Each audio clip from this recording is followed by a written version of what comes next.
दर्शकों को बता दें, जहां पानीपत से बीजेपी की मेयर प्रत्याशी कोमल सैनी जीत गई हैं।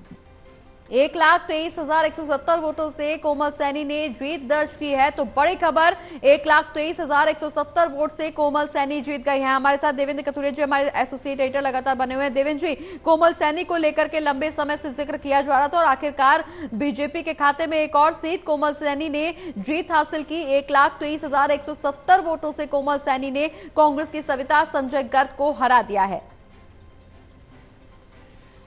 देखिए, प्रगति ये तो होना ही था। दरअसल पिछला जो 2018 का चुनाव था, अवनीत कौर 75,000 वोटों से जीती, लेकिन तब 5 जगह नगर निगम चुनाव हुए थे, हिसार, रोहतक, पानीपत, करनाल और यमुनानगर। उन 5 में सबसे ज्यादा 75,000 वोटों से अवनीत कौर जीती थी। लेकिन इस बार चूंकि हालात पूरी तरह से बीजेपी के अनुकूल थे, पब्लिक में भी, क्योंकि कांग्रेस का कुछ नजर नहीं आ रहा था। कांग्रेस को वोट देना लोग समझते थे बेकार है। अगर कांग्रेस को वोट दे दिए तो काम कैसे करवाएंगे? मुख्यमंत्री तो नायब सिंह सैनी है जी।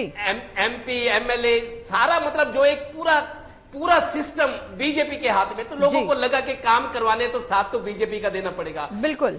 और इस बार जब कोमल सैनी को टिकट दिया गया तो नायब सिंह सैनी जो मुख्यमंत्री है, देखिए थोड़ा सा सॉफ्ट कॉर्नर होता है। उनका ये कहना है हमारी बहन है, हमारी बेटी है। तो मुख्यमंत्री ने इसको एक प्रतिष्ठा का सवाल भी बनाया था। नामांकन करवाने मुख्यमंत्री खुद आए थे, नायब सिंह सैनी, कोमल सैनी का। और प्रचार खत्म होने से एक दिन पहले पन्ना सम्मेलनों का, जो पन्ना प्रमुख सम्मेलन थे, उनका किया था ताकि कोई कसर न रह जाए। मैक्सिमम वोटों से जीते।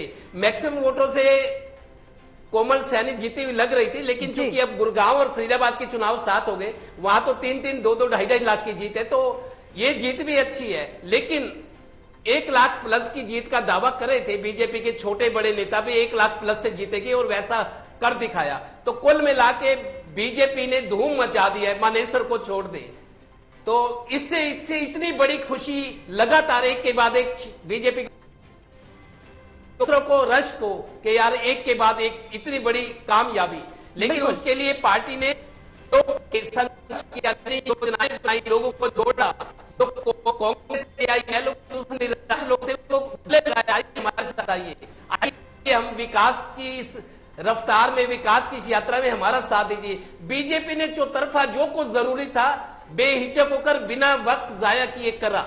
बड़े बड़े प्रयोग किए। जैसे सोनी जी कह रहे थे, हो सकता है कि अब कोई प्रदेश अध्यक्ष भी किसी महिला को बना दे। बिल्कुल। अब जैसे दिल्ली में मुख्यमंत्री महिला को बनाया है, तो महिलाओं को लेकर एक के एक बड़े प्रयोग कर रही है बीजेपी, और उसका नतीजा हाथों हाथ मिल रहा है। बिल्कुल वीरेंद्र जी, जिस तरह से महिलाओं का जिक्र किया जा रहा है, प्रयोग लगातार बीजेपी की तरफ से जरूर किए जा रहे हैं, लेकिन अब चुनौतीपूर्ण समय की शुरुआत भी होने वाली है, क्योंकि अभी तक निकाय चुनाव के रिजल्ट्स का इंतजार था। अब लगभग नतीजे स्पष्ट होते हुए नजर आ रहे हैं और बीजेपी इसमें बढ़त जरूर बनाए हुए, लेकिन अब कहीं ना कहीं बीजेपी के लिए चुनौतीपूर्ण समय शुरू होने वाला है। जो वादे किए गए उनको डिलीवर करने का समय, जो घोषणाएं की गई उनको धरातल पर लागू करने का समय, और ऐसे में अब जो 2029 की तैयारी अभी से ही शुरू की जा रही है, उसको अमली जामा पहनाने का समय भी आ गया है।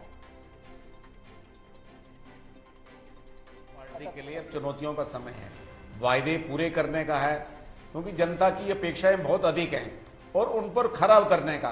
देखिए, भारतीय जनता पार्टी ने अब अपने संगठन का नया स्वरूप दिखाई देगा, क्योंकि अब जिला अध्यक्षों की नियुक्ति हो जाएगी आज या कल में, और उसके बाद प्रदेश अध्यक्ष का चुनाव होगा। प्रदेश अध्यक्ष अपनी नई टीम का चुनाव करेंगे। तो मतलब ये 3 वर्ष का कार्यकाल रहेगा। तो उस समय पार्टी क्या अपनी प्राथमिकताएं तय करती है। जो पार्टी के कार्यक्रम हैं, जो राष्ट्रीय स्तर पर होते हैं, प्रदेश स्तर पर अलग कार्यक्रम लिए जाते हैं, और सरकार की उपलब्धियों को जनता तक पहुंचाना। देखिए, जबकि कांग्रेस तो है ही नहीं, हरियाणा में कांग्रेस का संगठन भी नहीं है। संगठन की घोषणा हो भी जाएगी तो कोई विशेष परिवर्तन नहीं होने वाला।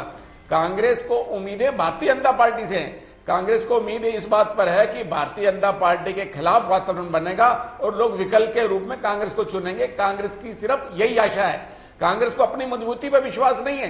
कांग्रेस को भारतीय जनता पार्टी के खिलाफ वातावरण से उम्मीद है कि जब भी सरकार के खिलाफ वातावरण बनेगा तो लोगों के पास कांग्रेस के अलावा कोई विकल्प नहीं होगा।